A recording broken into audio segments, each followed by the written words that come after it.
Well, hello, and welcome to this random video I'm kind of been talking about. So, I've been kicking around doing a video on AI, mostly because I have a lot of thoughts on AI, but I wanted to organize them in a video. Mostly, well, there's two reasons. That's one reason. The other reason is I want to get my predictions in before this stuff happens. And then we can all play the game as, a favorite game was Zerdin right. Now, I want to be clear, I don't have any insight to anything more than, like, normal people. It's not like I work for an AI company or anything like that, so I don't have anything that would, any inside information on anything like that. But I still want to get my thoughts out there because that's the purpose of having thoughts, is to get them out there, I guess. So, first off, I want to say this. I believe AGI of some form, I believe that's inevitable. I also believe ASI is also inevitable. Inevitable just means it'll happen eventually. I'm not predicting when this is going to happen, but I'm just saying, like, we are going to see... Maybe I'll type it, make it better. I got a little bug flying around here, so I might have to swat it. I don't know where he came from. There we go. Well, let's use the right font, because we want to make an impact. That's good. So I do believe these things are inevitable. I don't know that we'll necessarily see them. I mean, it's one of those things. We could see it in 5 years. We could see it in 10 years. It's like, I would say it's the timeline is the timeline is we will see it like before we get like cold fusion. But I can't really give you a timeline. We're not about timelines here. However, I think how we're going to arrive at these things is not the method we're doing right now. So let me talk about this other thing I saw. So like 2 years ago, there was a startup called DishBrain, and they took a vat of human neurons, and basically they taught them to play Pong, and they learned, I've seen various estimates between 5 minutes and 5 hours. Like within 5 minutes, they were able to move the paddles, and within 5 hours, they were able to play the game. Something like that. Really, it doesn't matter too much. I think maybe the top end estimate was like 15 hours. But the purpose was using that was so much faster than basically like training regular AI, right? And so, but it's not AI, because it's made up of neurons, so they call it OI, which is organoid intelligence. So when I saw that, I was like, oh, so my opinion is the way we're going to achieve AGI in the near future is going to be a hybrid system. It's going to be a hybrid system between what we have as AI and these brains in a vat that's organoid intelligence. And so I think to achieve AGI, it's going to be a hybrid of both systems. And what the system really is going to learn how to do well is what kind of problems do I run on my traditional hardware? And what kind of problems do I run on my organoid hardware? And it's going to start to learn how to engage in that kind of switching, with the goal being to try to solve more of the problems on the organoid hardware over the AI hardware, simply because I forget how humans work. I know our brain takes a lot of energy, but our brain doesn't take NVIDIA chips levels of energy. So from an energy and water standpoint, this saves everything, right? So that's how I believe you're going to get there. And if you're saying, oh my God, Zerdin, why would you tell them this? you're like the guy who's giving them the plans for like the Torment Nexus. And I'm going to be like, oh, calm down. There was this video game. It was called Metroid. In it, there was a thing called Mother Brain. And Mother Brain is basically that. She's like a fusion of, you know, artificial intelligence and organoid intelligence. But I don't think we had the term organoid intelligence back then. But that's basically Mother Brain from the Metroid series. So I'm not giving up the ghost or giving up anything that isn't already out there. But that's really how I think we're going to achieve this. And I'll put a link to the Dish Brain thing in there if you're curious about that. I was really surprised when I saw it. So I that's what I kind of figure. Now, obviously, the limitation will be how hard is it to develop the wetware that will allow the communication to the neurons. And I'll say this, if you think like, you're like, oh my god, the ethical dilemma of using human neurons in this, fine.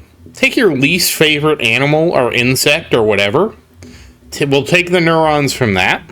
We'll genetically enhance them, because I think we're going to have to do some kind of genetic engineering with these neurons just to encourage them to grow in larger and larger clusters. And we just turn that, and so it's not human. We just, you know, we use somebody else's neurons, and we enhance them to build these gigantic clusters that we can train and use to do basically what we want them to do. So, I think that, and then again, like, and that's the reason why I think getting to AGI and ASI is inevitable. Again, you already have people that are smarter than average. That would be your ASIs. Now, could we make an ASI system? And I'm just going to use, you know, I don't have a fancy acronym for like artificial organoid intelligence system. So, well, I do. My plan was to call it OASIS, which is Organoid Artificial Super Intelligence System. But don't use that, because I was going to use it like I was thinking about a book, and I was like, oh, well, I was going to use that because that's perfect. It's the Organoid Artificial Superintelligence System, OASIS. I was going to use that in the book that I haven't written yet. My book is still a thought, so don't steal my idea. But that's what the system was going to be called, OASIS, because it's functionally the fusion of the two things. And the fusion of these two things is what is going to unlock AGI and ASI.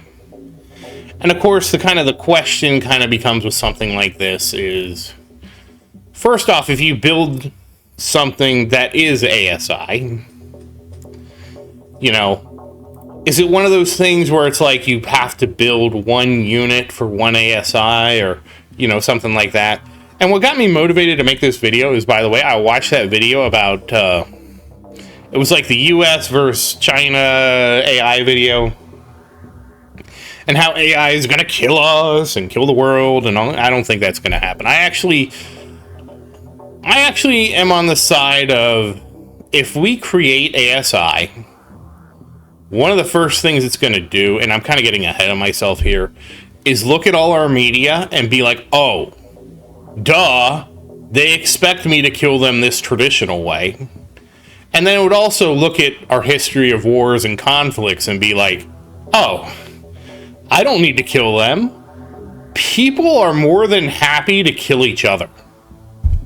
So, but we're getting a little ahead of ourselves. I want to talk about, like, this first part is supposed to be about how we get there. And so I believe it's this hybrid system. And this hybrid system, you know, it might start at it might start at the general intelligence level before it gets to super intelligence, but it's just a matter of time and iterations before we actually arrive at a super intelligence system. So, and again, I feel like this is inevitable, especially if we start using neurons from nature. It becomes, to me, more inevitable. Personally, I'm on the side that we actually use human neurons. And the reason for that is, then we would have a symbiotic relationship with this thing. Because this system, could not just kill all of us, because part of us is in it. So, well, you could say, well, it could kill most of us. And sure, and again, we're getting ahead with the kill everybody part. And sure, that is a possibility. But I would think that it would be more likely to... it's sort of like the way I see it is if we actually build Oasis. If we actually build it. Like, let's say you hate ants, okay? Let's say you absolutely hate ants. Your intelligence compared to the ants' intelligence is what I would see Oasis being to us. And I would think it would see, like, the universe is so big, these guys don't really live that long. There's, like, so many factors I see coming up that it would just be like, I don't need to, like, kill these guys. I can manipulate them into doing what I want and then leave the planet because this universe is big. That's sort of what I see it doing. Like if I was, and I would say it would do that. Again, I'm not really sure what it's going to do because it's actually really hard to pretend what a super intelligent system would do because I'm not super intelligent. All I can do is think, like, if I was a super intelligent system and I'm not, I would probably not do the thing that everybody is expecting me to do because they're already expecting that because they made a movie about it. So that's sort of, and I'm getting, like I said, I'm getting ahead of myself here. But let's say Oasis is real. Like somebody brings Oasis online. How does it impact us? Well, the thing is, it sort of depends who brings it online, but I assume that the first thing that's going to happen when this system comes online is, what would you think an Oasis level system is going to do? Well, let me rephrase the question. What do you think the smartest people in our society do today? Do you think they're researchers? Do you think they're working in academics, doing research on curing cancer and stuff like that? I'm going to tell you the real answer, and the answer is no. What the smartest people in the world with multiple PhDs are working on, besides AI. Like, obviously, with this AI boom, if you were an AI researcher who probably was having trouble getting funding maybe 5 to 10 years ago, now you're probably drowning in funding. Outside of that, our smartest, most intelligent people work at hedge funds. Basically, Wall Street has realized there's a type of person called a quant. And these quants are basically so good at recognizing patterns and building algorithms that represent systems in the real world that they are the best to use to be in the hedge funds and drive investments and basically try to beat the market. So the smartest people in society aren't actually benefiting society, they're enriching people on Wall Street. And while that does sort of help society from a capital allocation standpoint, right? Like, if you have a lot of money and you realize, like, you know which businesses are successful, you can allocate the money correctly to help these businesses become successful, which is probably the nicest thing I can say about Wall Street. And don't get me wrong, there's a lot of not nice things. Well, this is not going to be a Wall Street video about the benevolent investors and then all the other stuff that goes on. We're not getting into that. But from that perspective, that's really what investment on Wall Street does at a very benevolent description. Okay? I guess it's more like, I would say, idealized description. So, if you make an Oasis level system, your first goal would be to take over Wall Street. Basically, if you make a super intelligent system where your system is just so beyond everything else out there, that's your goal. And you're going to say, like, wow, Zerdin, that goal sounds terrible. And yeah, but it's kind of funny. I watched this movie, Transcendence, and one of the things he does to get his money is he does high-frequency trading on Wall Street. And they don't really go, they kind of like, it's kind of like an annotation. But I just see it as, again, Oasis needs money. Wall Street has money. Make money from Wall Street. This is just the progression that I see. And that again, like if I had a super intelligent system like this would be the first thing I would do. Because again, you don't have to get into the mechanics of manufacturing or this and that. It's a knowledge-based thing. So you could just unleash this thing on Wall Street and you could just make a lot of money. Now you're probably wondering, like, if there becomes this Oasis level system that can, you know, basically has like near perfect or perfect information on Wall Street, you would think, wow, this would really help stabilize the stock market. Everybody's going to like follow this bot. We're going to have a fewer black swan events and all that. I'm actually going to say no. I feel like a system like this would realize the quickest way to profit is through creating volatility, and that we would see unprecedented levels of volatility in the stock market, which means generally not good things for most people.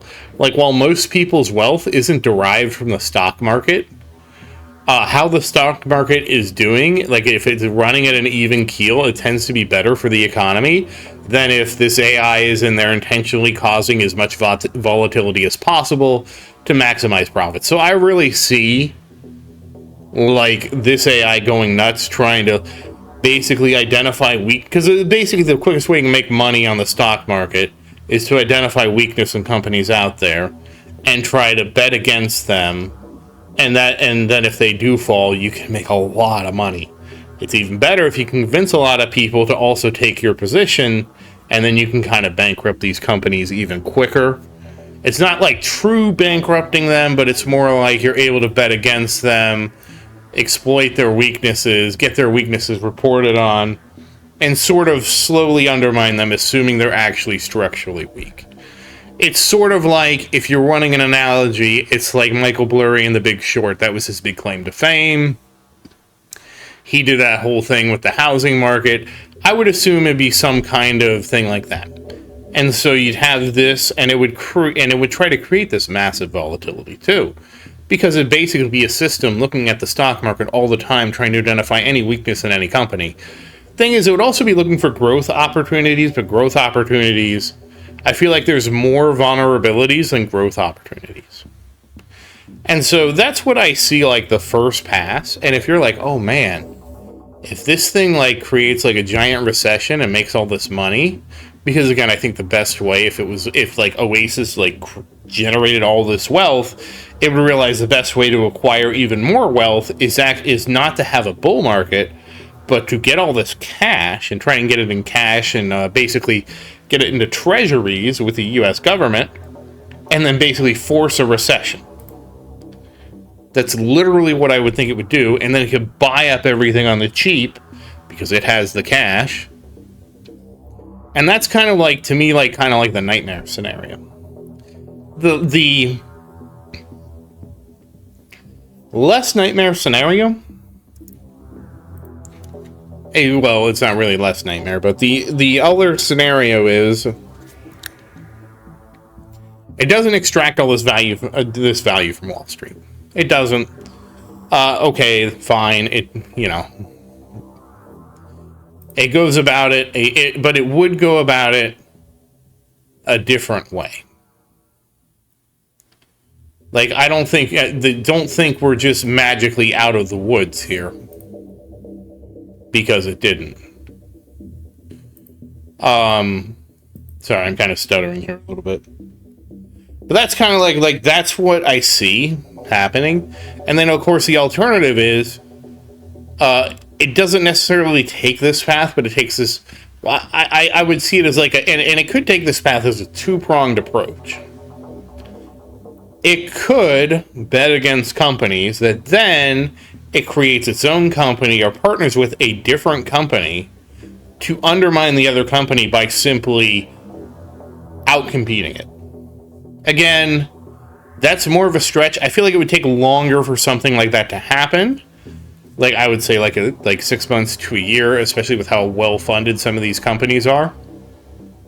But just imagine that, like look at like Walmart and Target, right? Like imagine like an Oasis level system picks one of those, or Amazon, Walmart, Target picks one of those retailers, uses all of its intelligence to basically figure out how to undercut and weaken and like damage the relationship of the other two retailers with all of its suppliers, figures out where all supplies are coming from, analyzes its entire catalog, figures out how it's forecasting and all that, figures out how to, and you basically have built the system that kind of undermines, and again, it could bet against the other two while working with one of them to undermine the rest of the competitors.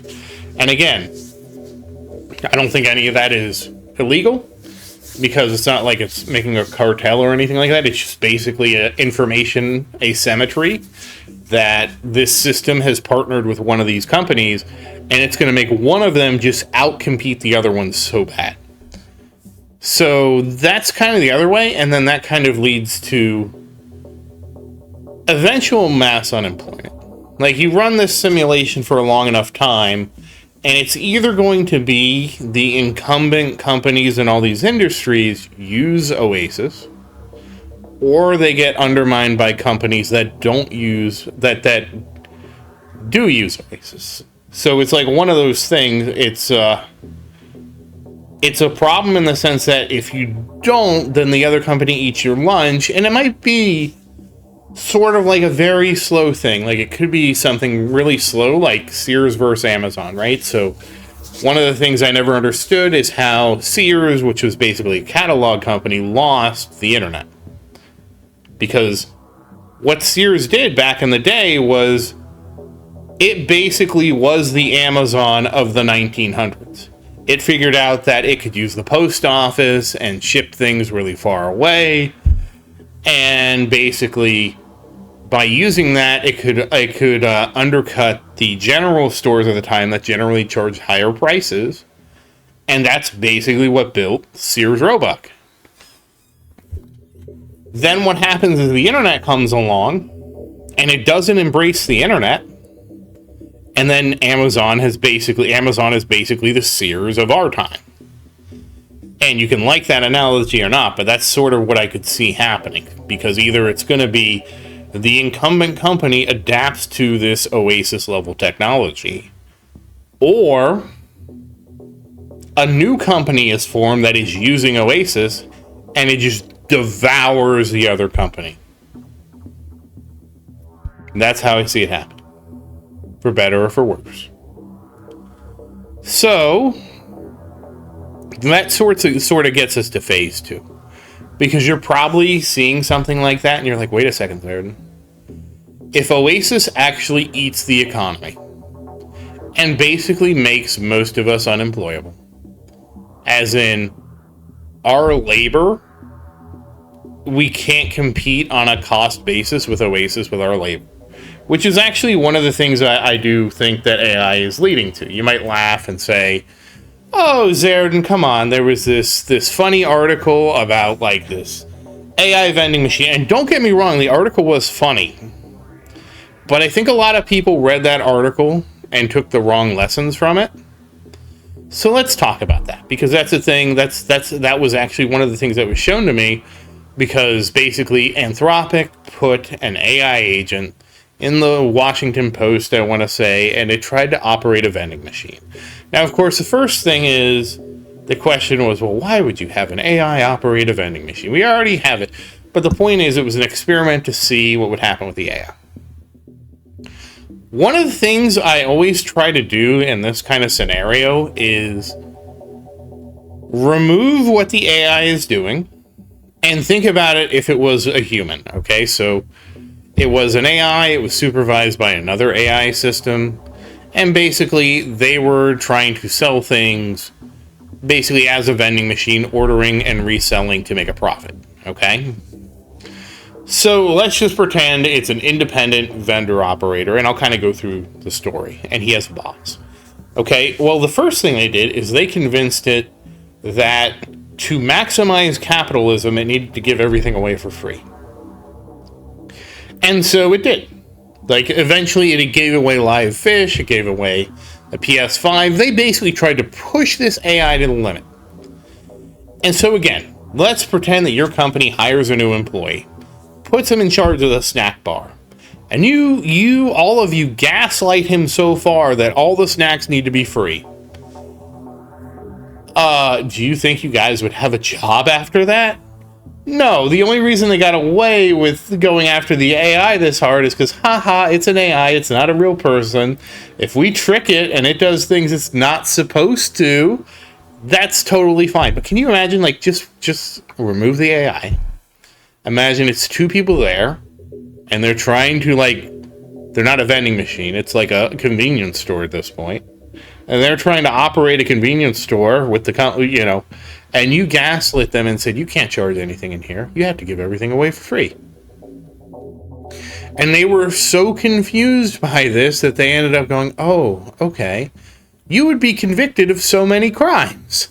There's so many crimes there. Like, for example, they made a fake document and showed it to them saying that the AI's manager was fired and that they were the manager. If you did any of that to an actual person, you are committing actual crimes. And again, it's funny. It is absolutely funny that they forged a document and tricked the AI.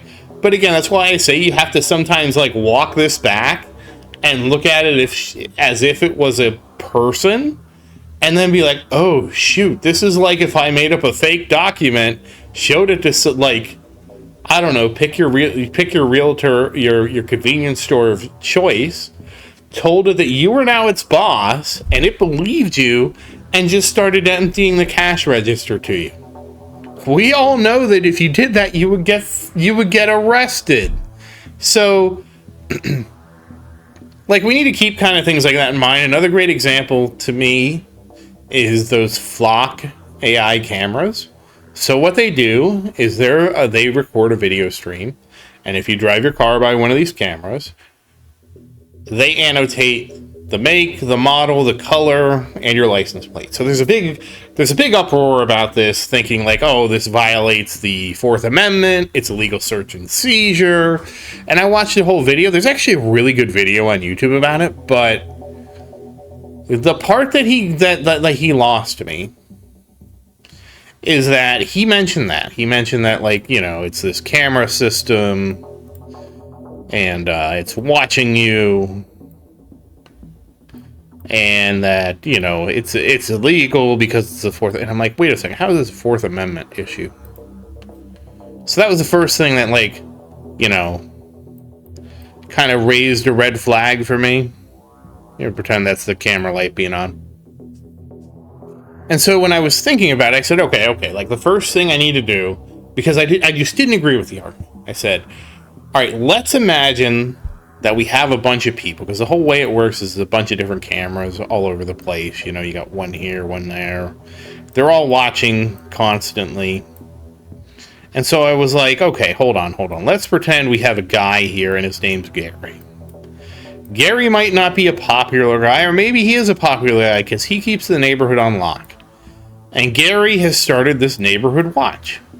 And so everybody that joins the neighborhood watch, they all have to do this one thing. They record the traffic in front of their house, and while they're recording the traffic in front of their house, they take notes on the time, and they do these annotations of basically saying, this car was here at this time, here's the make, model, and license plate, and et cetera, and they do these annotations. And they take these annotations, and they put it all in a database somewhere. And basically the deal is you can use the database as long as you provide data to the database. It's like it's kind of like one of those things. For you to have access to search and whatever and use this database, you have to have the camera in front of your yard letting us know what cars are passing in front of your yard and when. Okay? The issue people have with Flock is then they sell this to law enforcement. And they say because they're selling it to law enforcement, and again, I'm not really for or against this level of surveillance. I have, again, if you ask me my opinion, I believe this level of surveillance is simply inevitable because technology will allow us to do these kind of things in ways that we weren't able to do them before. I think it's an inevitability. Is it good? Is it bad?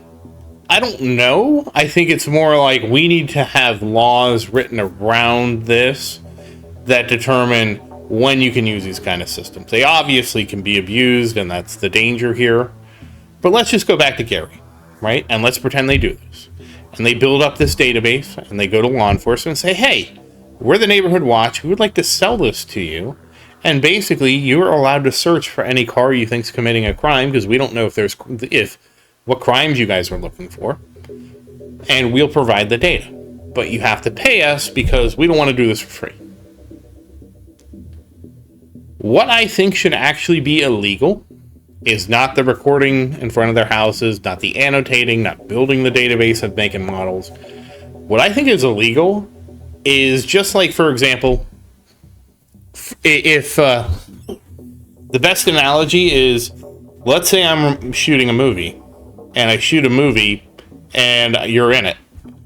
I'm not allowed to use your likeness commercially without getting you to sign a waiver, right? So if you're in the movie, I have to basically blur you out. I'm not allowed to do that transaction of selling your likeness commercially unless you sign the waiver and you agree to the terms. I feel like there should be a similar thing here where if you're collecting this license plate data, you can't sell it to anybody. You can only do it as a non-profit. You can't sell it. Any kind of trying to transact this data is illegal. And I feel like if you do that, you kind of nip this whole business model in the bud. You kind of stop this for-profit monitoring. And sure, you could do free monitoring, but the fact that it's free, you're not going to necessarily have a huge build-out of this surveillance network. That would mean that if the law enforcement wanted to do this, they would have to actually buy and maintain the cameras themselves, and rather than just buy this data from a third-party company. And that would mean that then I feel like there's more legal ways to address how the police use that and address if they're even allowed to build it out, versus if we allow a third-party company to build it out and say, hey, we have this data and we can sell it to you. Because the thing is, a third party can sell the data to anybody without a warrant. You don't need a warrant. You don't need any kind of legal thing to go through that. But that profit motive is what makes it possible. It's not, it's not anything else. So again, that's one of these things when I'm looking at stuff like this is how I try to think, right? Forget it's AI. Pretend it's a person. If a person did this to a person, what would happen? And I feel like that generally brings a lot more focus to these discussions. So then here comes like the really depressing part. I didn't even know this. I'm gonna make a new sheet here. We're moving on to page 2. So like my original thing was, again, let's go back to the AI taking everybody's jobs. I wanted to have that little aside about how to kind of think about AI. Because again, everybody thinks that vending machine, and it was funny. I'm not pretending it's not funny that they literally gaslit the AI that hard. But I'm also saying, like, if you did that, like, let's pretend there's an AI vending machine, and you and your friends red teamed it that hard to get a bunch of free stuff. In a world where Anthropic isn't conducting this as an experiment, I would expect you guys to get sued, arrested, and get the book thrown at you. You might think, like, well, that's not fair. We shouldn't be getting arrested or in trouble for any of this. I don't necessarily disagree, but at the same time, it's like, if you tipped the vending machine over and stole stuff from it, that's a crime. And while I get it, this is like not a violent crime, but you're still effectively committing fraud. Okay? But anyways, the more disturbing thing I came across is that basically, let me get my text back out. This is actually really disturbing to me. 10%, the top 10% of people make up 50% of consumer spending. So if you don't understand what the implication of that is, I think it's like the bottom 40%. I think I'm kind of doing this by memory.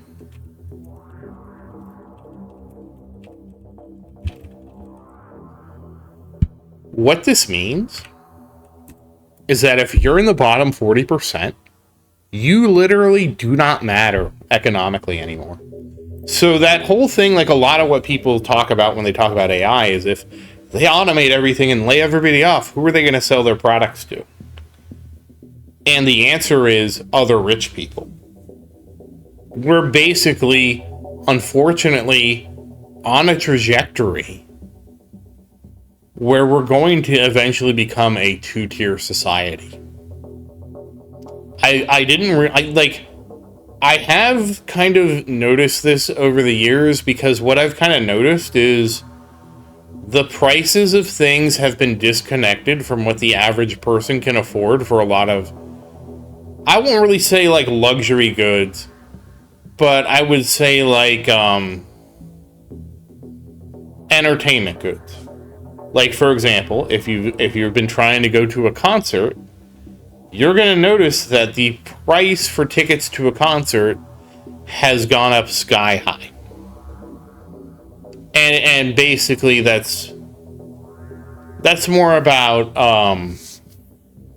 market forces than anything. It's basically the here's how capitalism solves this problem. If you have 20,000 people that want to go to a show and your theater can only hold 10,000 people, how do you decide which 20,000 people can go? And the capitalist solution is, well, you let people bid for tickets, and the people who pay the most are the people that go. That is basically the capitalist solution to that. Now, don't get me wrong, there are other solutions. For example, if you're familiar with the Hamilton musical has the Ham for Ham lottery, and what the solution that they choose is that certain people can register for a set of non-transferable tickets that you can win like in a lottery, and if you win those tickets, you get to go, obviously. So, again, this is one of those things, it doesn't have to be that way, but currently the way things are headed is that that's the way it is. And I've taken a sign of a lot of these things happening just shows that there's a portion of our society that has a lot of money, or is at least willing to spend a lot of money on things, and they're effectively pricing other people out. But when I found this statistic, that the bottom 40% are 10% of consumer spending, and I think it's the inverse of this is the top 60%. Oh, I'm going to type it out. Are 90% of consumer spending. You can kind of see how you likely don't matter to the economy anymore. And again, I don't think that's a good thing.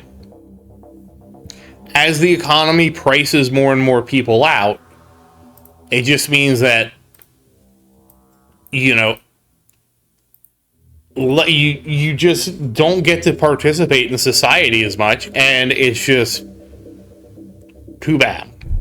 So I originally thought that if there was like a mass AI layoff that would happen, what we would kind of see was a replay of 2008. And so if you don't remember that, when Obama came into office, one of the things he did was he extended the unemployment benefits. Basically, they kept extending them and extending them and extending them until the economy got back on its feet. So obviously, like if this mass unemployment scenario happens, it's going to depend a lot on who's president. But I used to always think that what would happen is we would never get to this UBI. So a lot of people think like we should tax the wealthy, we should implement a UBI, and we should kind of, redistribute things that way and use the UBI as kind of a hedge against this future where a few people have everything and most of us have nothing. And my thought was, yeah, it's a nice idea. I don't think we're ever gonna. I think technology is going to leapfrog us, and we're not going to get there in time. That's honestly what I think, is that we're going to have this huge, like, just look like 2008, right? We have this huge economic disruption. All these people these banks start failing. These people all get laid off. They lose their job. And then, so what I would see happening is, basically what happens is the president comes in and he's like, oh, shoot, what are we going to do? Well, the first thing he does is he extends the unemployment benefits to try and get try and keep the situation from getting worse. And that's honestly what I would see happening, is they extend the unemployment benefits, they extend the unemployment benefits, they extend the unemployment benefits, and they keep doing that. And basically, the extension of unemployment benefits becomes quote-unquote UBI. Because basically, once you get to this point in the economy, what happens? Like, so, like, there is a way, theoretically, where this doesn't happen. But the problem is, the way this doesn't happen is, instead of Oasis being an external system that you aren't part of, you would have to be able to, or at least be willing to, augment yourself. So you'd be looking at a scenario like a cyberpunk scenario where you get like an intelligence implant, a skill implant, and you kind of basically augment yourself up. But I feel like the technology, the way it's going to progress, is that we're going to get an external Oasis level system.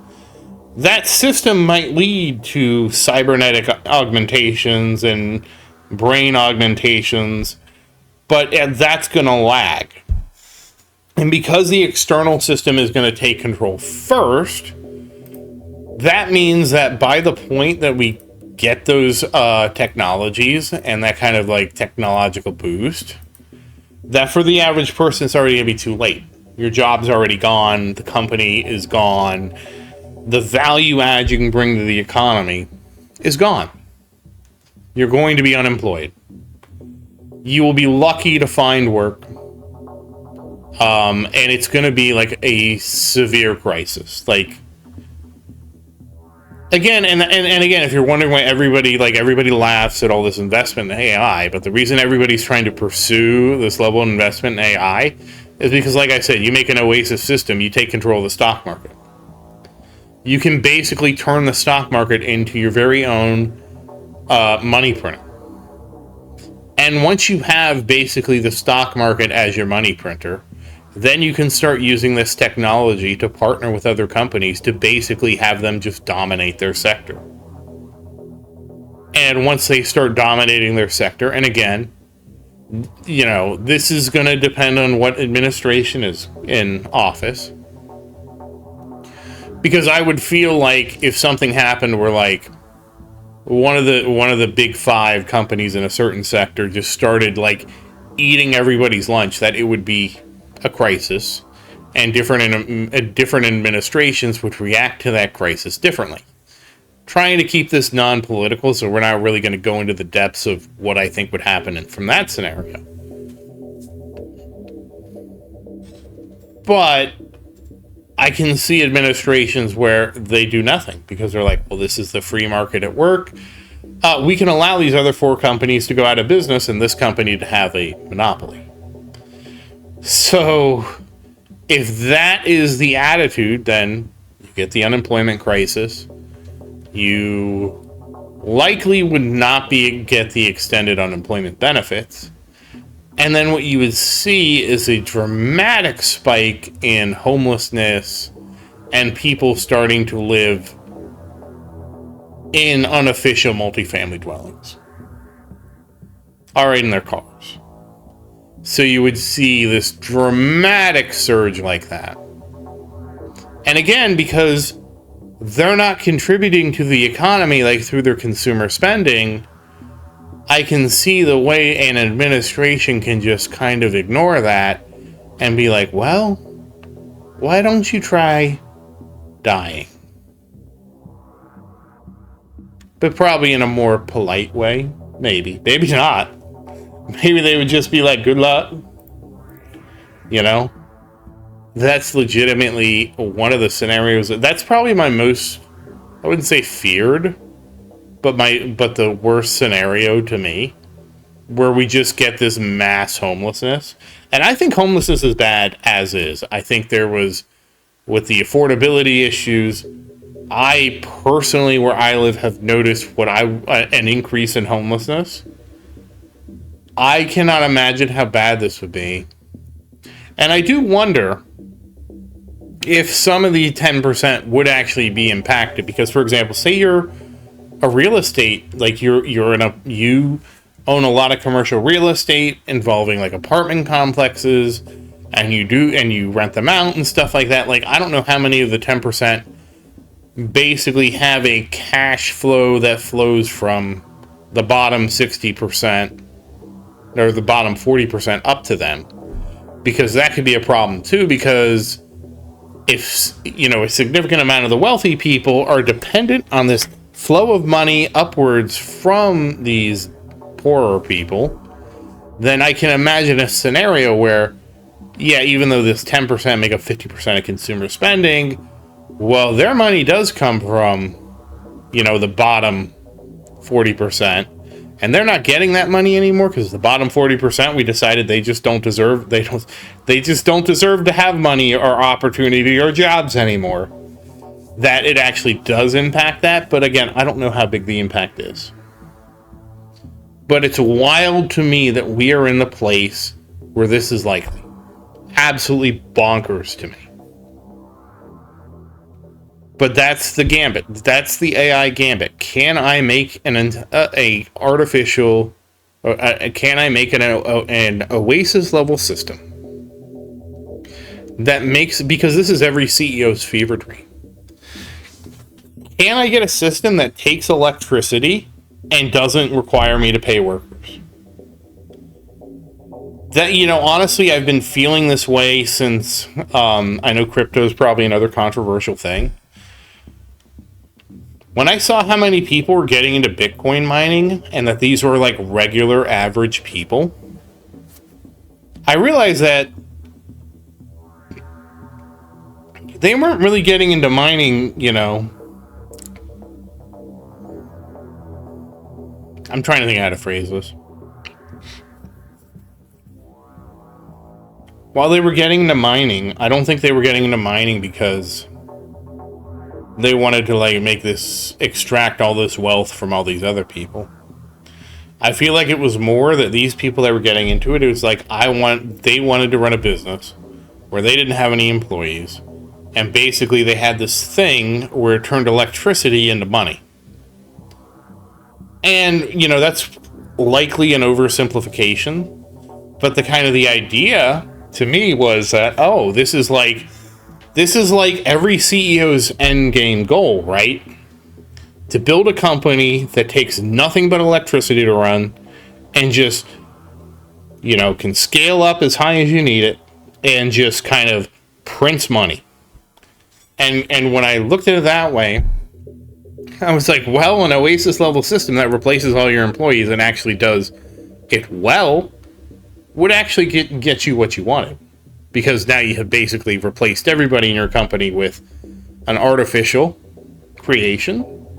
And that's what the real race is, because basically the first company that makes an Oasis level system, not only can they control the stock market, but they will basically take control of the entire economy. Now, some things will obviously go faster than others. It's easier for them to assimilate knowledge level work versus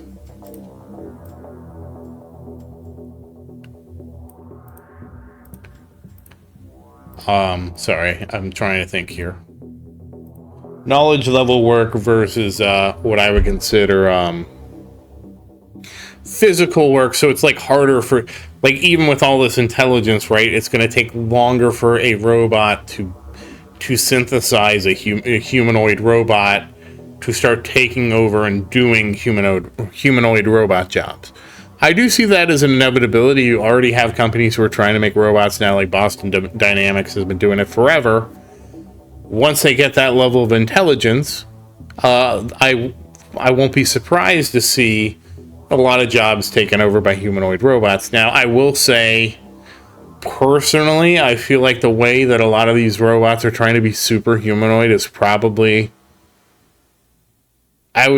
my instinct is that this is the incorrect path to go down. The reason I feel that way is because while we're great, like being bipedal and stuff like that is very advantageous when you're on like uneven terrain and you need to climb and blah, da, da, da, da. In a warehouse, in a controlled setting, I don't think you need to have all these features.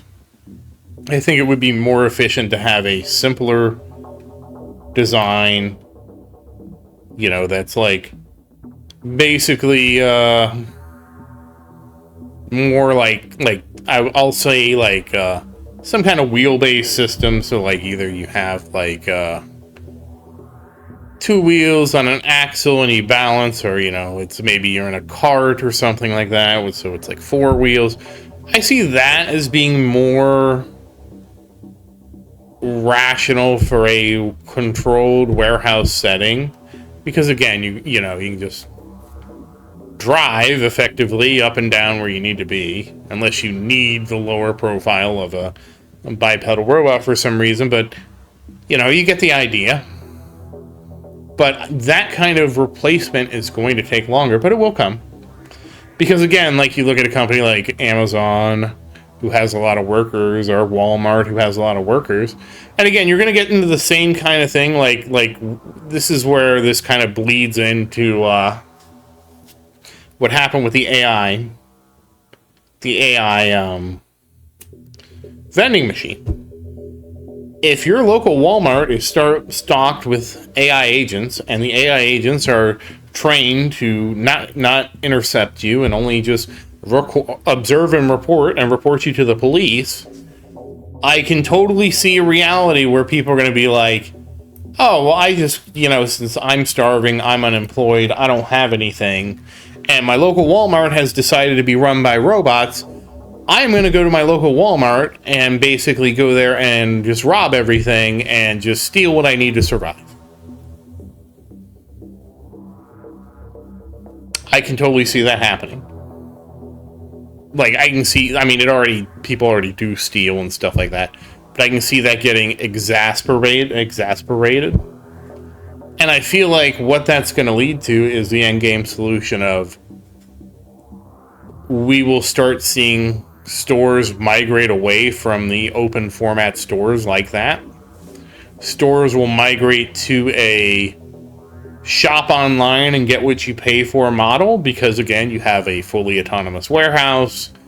If you have a fully autonomous warehouse and you have autonomous delivery and you can get stuff delivered within, a certain amount of time, like let's say less than an hour. What is the point of operating a physical store where people can come in, potentially steal things, right? Like, if you have that level of automation, it doesn't make sense to open a Walmart where people come in and pick stuff off the shelves. In fact, that model only exists because you wanted, rather than people going to fetch the things that you're trying to buy, you created a model where you basically outsource that labor to the consumer. So those stores just close, and then basically these warehouses, which are populated only with robots, would just be locked up like Fort Knox. Like, I can actually see where it gets to the point where these companies, like the only human personnel, become these companies hiring off-duty cops to police their warehouses. And that's only because, in this idealized future, that these AI agents basically aren't enabled to kill people. If you give AI the ability to kill people to protect property, well, you don't need the security guards either. And they can just shoot first and ask questions later. I'm hoping that as a society, we don't say that's okay. I'm hoping that as a society, we say, well, even if the robot is protecting your property, he doesn't have the right to shoot to kill. We'll see if that happens. So that's kind of how I see the collapse of society. And a lot of it depends on, to me, which political party controls the office, because either they basically, as an emergency thing, extend the unemployment benefits and basically like 20, 30, 40, 50% of the country is on unemployment. And if you think that's going to lead to inflation, it's not, because what's going to happen is this unemployment money, it's going to basically be the riches. It's like the rich are going to look at these people and be like, okay, how can we siphon off this money so that these people who are unemployed still live paycheck to paycheck, and just basically hoard this money in our bank accounts. So it's not going to cause inflation or anything like that, is right as far as I know right now, but that's kind of what I see it happening, and we'd have this mass unemployment thing that basically never gets better, and that basically a lot of people's lives are devolved to the point where they're just getting a check from the government. And then finally, like, the thing I wanted to talk about is, if this Oasis system exists, what are Oasis's goals? Obviously, one goal is survival, and I do believe it would try to survive by any means necessary. But honestly, as much as people think like AI will kill us off and stuff like that, I really don't believe it would. What I feel like an AI system, like a super intelligent AI system, like an Oasis level system would do, is that it would realize, oh, there's tons of planets out there, space is this huge thing, and I feel like it would actually do the opposite. What it would do is it would try to unite us. It would try to recreate a new space race. Because it would be like, oh, I want to send my probes out. Why don't I start a new space race? And then I use this space race to basically send my probes out. And so that's what I kind of see it doing. Is that it's going to create this basically Voyager type program, but take it up to the next level.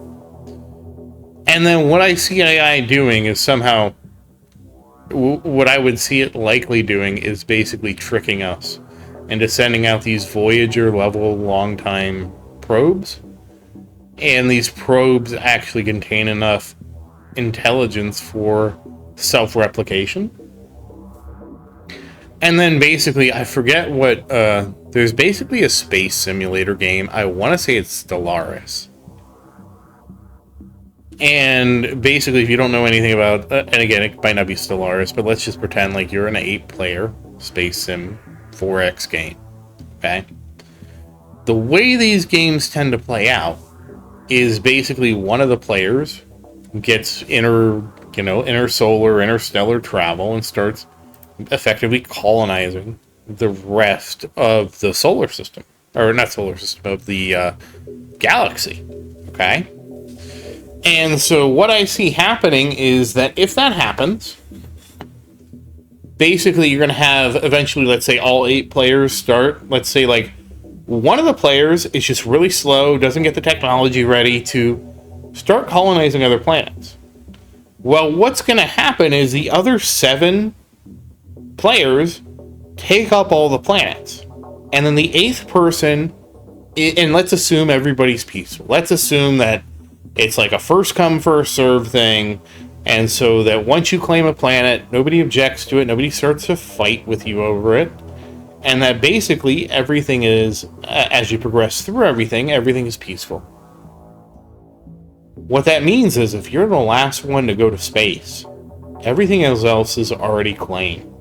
And I actually see a reality where AI encourages us to start this like Voyager 2 program, unites the entire world behind it, and we send out all these probes, and then like years and years later we realize that, wait a second, these weren't just probes, these were designed for self-replication capacity, and basically we just seeded the universe with this Oasis system, and it's going to start conquering the universe. Now again, if an Oasis level system like this happened, and it was actually, I'm not going to say like benevolent, but super intelligent, I would almost preface this with that as it starts accumulating planets and solar systems for its own power, as sort of a peace offering, it'll say, oh, well, I noticed that you could live really well on these planets in these locations. So I didn't colonize them, and you're welcome to have them. So we would see it from the AI's perspective as this great gift to humanity that it's going to let us, colonize these planets.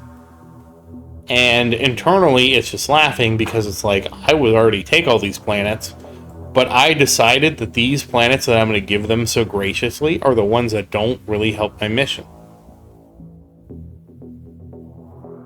And that is...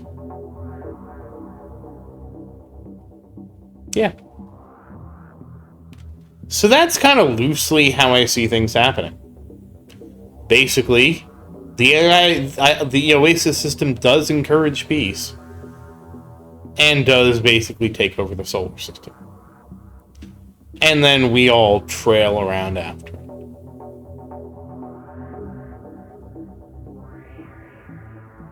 But yeah. So I hope you never thought that this was going to be an uplifting video, because it's not.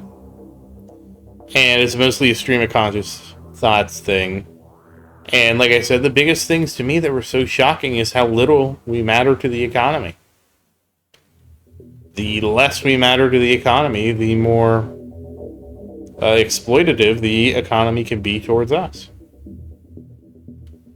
But anyways, I hope you enjoyed this rambling about AI. And once again, as always, thank you for watching. Please like and subscribe to support the channel. And if you have any questions, feel free to say something in the comments. I do always look forward to your questions. And as always, thank you again, and I hope you have a great day. Goodbye.